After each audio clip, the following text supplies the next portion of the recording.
सभी दोस्तों को सादर नमन, सादर अभिनंदन, सादर वंदन, सादर प्रणाम। मैं प्रदीप कुमार सिंह एक बार फिर आपके सामने उपस्थित हूँ वॉल्यूम 5 लेकर। जो ये छेद की सीरीज चल रही है, इस होल की सीरीज में मैंने कहानी सुनाया, फिर स्त्री पुरुष का जो समागम हुआ वो हुआ, फिर विश्व के आध्यात्मिक लेवल पर भी चर्चाएं हुई। तो यह जो ब्लैक होल से लेकर यह जो नर नारी के जननांगों का जो छिद्र है, उस पर जो बात है, वहाँ पर जो शारीरिक मिलन की पराकाष्ठा है और वहाँ पर जो आनंद है उसको भी बताए थे कि यह एक छाया रूपी आनंद है, परम आनंद है। वो जो सहस्रार का छिद्र है वो ऊपर उठ के चला जाए और उस अस्तित्व में लय हो जाए, उस परम तत्व में विलीन हो जाए, उसमें भी परम आनंद है। सब लोग जान जाएं कि स्त्री के अंदर पुरुष, पुरुष के अंदर स्त्री, ये सारी बातें हो चुकी हैं। तो हमारा 4 वॉल्यूम जो पीछे है उसको जाकर आप जरूर देखिएगा। उसमें से एक वॉल्यूम बहुत अच्छा भी चल रहा है कि हम जिस छेद से निकले हैं उसी छेद के लिए सारा प्रयास हो रहा है, उसको भी जरूर देखिएगा, क्योंकि उस पर व्यू ज़्यादा आ रहे हैं और देखने में भी वो आपको समझ में चीज़ें आने वाली। आज जिस छेद की बात हम कर रहे हैं कि छेद का एक नया प्रारूप, छेद का एक नया आयाम, छेद की एक नई पहचान पूरे विश्व में फैलती जा रही है और भारत भी उसे अछूता नहीं रहा। इसीलिए इस पर चर्चा करनी आवश्यक है। भारत क्यों नहीं अछूता रहा उस चीज से, या विश्व का कोई दबाव है, या कोई अपनी संस्कृति या सभ्यता से कोई मजाक कर रहा है, या ऐसा क्यों हुआ? पहले तो जो बात थी कि नर और नारी, महिला आयोग ने कभी पुरुष आयोग को बनने नहीं दिया, पुरुष को हमेशा लोहा समझा गया, पुरुष को हमेशा पत्थर समझा गया, पुरुष को सब कुछ समझा गया, महिला आयोग ने कभी भी पुरुष आयोग को बनने नहीं दिया। तो ये एक अलग मैटर था, एक अलग विषय था। लेकिन अभी जो विषय यहाँ पर चल रहा है यह है LGBT। ध्यान से सुनिएगा, LGBT। यल का मतलब होता है लेस्बियन, जी का मतलब होता है गे, बी का मतलब होता है बाइसेक्सुअल और टी का मतलब होता है ट्रांसजेंडर। LGBT कानून हमारे देश में क्या किया गया है, इसके धारा को हटा दिया गया है, यानी अब अपराध की श्रेणी से इसको हटा दिया गया है। सुप्रीम कोर्ट ने LGBT कानून को, सुप्रीम कोर्ट ने क्या किया है, हटा दिया है। अब जैसे हटाने का जो सिस्टम है यह किसी सामाजिक संस्थाओं के दबाव से या किसी अन्य के कारण से हुआ, उसको तो नहीं पता, लेकिन इसमें भी कहीं न कहीं ये चीजें हैं कि इसमें भी छिद्र का कहीं न कहीं रोल जरूर है, होल का जरूर कहीं न कहीं रोल है। आदमी होल से खेलता है, छेद से खेलता है, छेद से आनंद लेता है, सारी चीजें करता है और उसी चीज में LGBT कानून पास हुआ है और कुछ सामाजिक संस्थाओं ने इसके ऊपर दबाव बनाकर LGBT कानून की जो धारा 377 था, धारा 377 यह डिसाइड करता था, यह निर्धारित करता था कि अगर कोई पुरुष समलैंगिक है, पुरुष पुरुष संबंध शारीरिक बन रहा है, या महिला महिला शारीरिक संबंध बन रहा है, या जो जिसको सामान्य भाषा में ट्रांसजेंडर कहा जाता है, उसके साथ अगर कोई संबंध बना रहा है, तो यह जो है, इसको जो है माना गया था कि यह जो है इस श्रेणी में नहीं आता। किस श्रेणी में नहीं आता?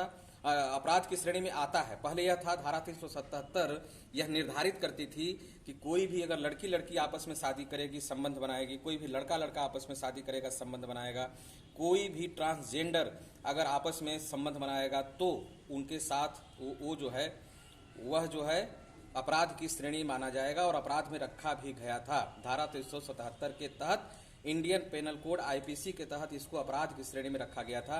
यानी यही था कि स्त्री और पुरुष शादी कर सकते हैं, पुरुष और स्त्री शादी कर सकते हैं, न कि लड़की लड़की शादी कर सकती है, न कि लड़का लड़का शादी कर सकता है। लेकिन 125 देशों की मान्यता के बाद भारत ने जो अपने देश का जो सुप्रीम कोर्ट है, सबसे बड़ा जो अदालत है, यह धारा 377 को ही जड़ से खत्म कर दिया। धारा 377 को पूरी तरह से हटा दिया और कहा कि कोई भी लड़की आपसी सहमति से अगर वो बालिग है तो शादियां कर सकती हैं, आपस में रह सकती हैं, शारीरिक संबंध बना सकती हैं। दूसरा, उन्होंने बताया कि कोई भी पुरुष आदमी प्यार कर सकता है, आदमी आदमी का प्यार हो सकता है, यह एक दूसरे के शादी कर सकते हैं। तीसरा, उन्होंने बताया कोई भी आदमी किसी ट्रांसजेंडर से भी शादी कर सकता है, उसके साथ जीवन यापन कर सकता है। ये भी बताया कोई भी ट्रांसजेंडर के साथ शादी कर सकता है। तो मामला वहां तक तो ठीक है। लेकिन अगर बायोलॉजिकल रूप से देखा जाए दोस्तों, तो बायोलॉजिकल रूप से सारा छेद का ही खेल है। जो मैं बताया था कि सब लोग छेद से पैदा होते हैं और छेद के लिए ही सारा काम करते हैं और छेद में समाप्त हो जाते हैं। तो यहां भी छेद से मतलब है। लड़की का छेद हो चाहे लड़के का छेद हो, कुछ भी हो, वहाँ पर मतलब यह है कि जननांगों का जो खेल है, उस जननांगों से जो आनंद लेना है वह लेना है। लड़का लड़की भी नहीं होने का झंझट है ट्रांसजेंडर से, लड़की लड़की में भी कोई झंझट नहीं है लड़का लड़की पालने का, लड़के लड़के में भी कोई झंझट नहीं है लड़का लड़की पालने का।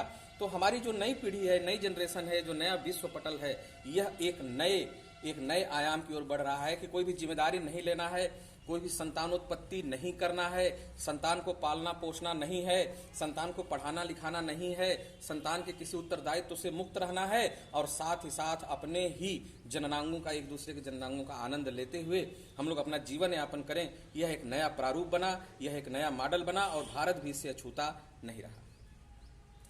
तो सारी बात आनंद पर आती है, सारी बात आनंद पर आती है कि मनुष्य जीवन जो मिला है, मनुष्य जीवन तो पहले मिला है जीवंतता के लिए। जीवंतता मतलब अलाइवनेस, यानी हम शिव हैं, सव हैं, हमारे अंदर शिव विद्यमान है। मनुष्य जीवन सिर्फ मिला है आनंद के लिए, परम आनंद के लिए। और आनंद कहाँ पर मिल रहा है? आनंद भौतिक रूप से दो शरीरों के मिलन से मिल रहा है, दो लोगों के मिलन से हो रहा है। अगर आप कभी हाथ मिला रहे हैं तो भी आनंद मिलता है, कभी गले किसी से मिलते हैं तो भी आनंद मिलता है, किसी को छूते हैं प्रेम से तो भी आनंद मिलता है। यानी दो body touch to each other, that is called enjoy. तो इस इंजॉय को पाने के लिए जो विश्व स्तर पर ये कहा गया कि नहीं भाई, कौन अब झंझट में पड़ेगा, कौन झंझट में पड़ के शादी करेगा, फिर बच्चा पैदा करेगा, बच्चा पैदा करने में भी महिलाओं को बड़ा पेन होता है। इन चीज़ों से बरी होते हुए वो ये कहें कि ठीक है भाई, महिला जब शादी कर लेंगे तो कोई बच्चा का झंझट ही नहीं रहेगा, और बच्चे का जब झंझट नहीं रहेगा तो कहाँ से जो है। लेकिन क्या, गौर से सुनिएगा दोस्तों, लेकिन क्या मातृत्व का हनन नहीं हुआ हमारे देश में? जो मदर और बेटा का जो रिलेशनशिप है वो क्या खत्म नहीं होगा इससे? इस जो कानून को अपराध के क्षेत्र से हटा दिया गया, तो कोई भी इतना पेन होता है बच्चे को जन्म देने में, तो कोई भी माता अपने बच्चे को जन्म देना चाहेगी कि नहीं चाहेगी? नहीं चाहेगी।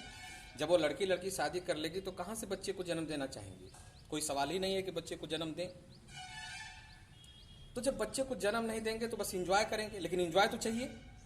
इंजॉय जब चाहिए, बच्चे को जन्म भी नहीं देना है, तो फिर इंजॉय करने के लिए पुरुष से अगर संबंध बनाएंगी तो हो सकता है कभी भविष्य में बच्चा हो जाए, या पुरुष कोई उनको दबाव दे कि तुम बच्चा पैदा करो, या सामाजिक रूप से उनको कोई दिक्कत हो। लेकिन जब सामाजिक रूप से कोई दिक्कत है तो सुप्रीम कोर्ट आकर आगे खड़ा हुआ, और सुप्रीम कोर्ट ने कहा कि एलजीबीटी कानून जो है, यह इसके जो धारा 377 है इसको पूरी तरह से हटा दिया जाता है। कोई भी चीज अब अपराध की श्रेणी में नहीं आएगा, कोई भी चीज लेस्बियन, गे, बाइसेक्सुअल, ट्रांसजेंडर, ये सब जो है अपराध की श्रेणी में नहीं आएगा। तो एक नए प्रारूप की ओर सोच बढ़ती जा रही है पूरे विश्व की, और साथ ही साथ भारत भी उससे अछूता नहीं रहा। भारत भी पग में पग मिलाकर चलता जा रहा है। लेकिन हो सकता है कि आने वाली पीढ़ी में, नई जनरेशन के लिए माँ बेटे का जो संबंध है वो समाप्त हो जाए, पिता और बेटे का जो संबंध है वो खत्म हो जाए। तो हो सकता है, अभी तो मैं आपको बताया था कि चचेरी बहन, मरी बहन, फुफेरी बहन से शादियां हो रही है, हो सकता है बाद में शादियां ही ना हो, किसी को गोद ले लिया जाए, कौन किसका बाप है, कौन किसका बेटा है, कौन किसकी माँ है, ये पता ही न चल पाए। तो दोस्तों, इसी के साथ प्रदीप कुमार सिंह को इजाज़त दीजिए। आज जो चर्चाएं हुई उसका और हमारा और भी वॉल्यूम आप जरूर देखिएगा। सभी को सादर वंदन, सादर अभिनंदन, सादर नमन, प्रणाम।